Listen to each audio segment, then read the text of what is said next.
Много приятно съм изненадан. Тук си спомняте, че беше 1 метър разкопано цялото и беше начакъл цяло лято.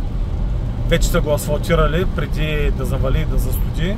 Приятно съм изненадан. Само не знам джигитите тук какво ще става. Ама ще видим. Язовира също е пълен с вода. Ето го тук. Напролет ви го показах точно същия язовир, който нямаше, беше изсъхнал изцяло. Ето направени са. Ето работят. Всъщност в момента точно оправят дърветата, както ви казах, ето с тези на зъбените. Ето с това на зъбеното. Оправят. Това е задолу, а това явно, че ето виждате как се върти и как работи. Ето го. Как работи. Виждате, в моя канал ви показвам нещата както са в истинския живот.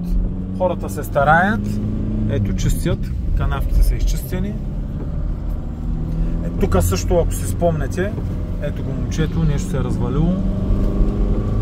Ако си спомнете, тук също беше начакъл цяло лято и беше изкопан. Точно тук ви показах как беше изкопан 1 метър в земята. И са го направили. Това е.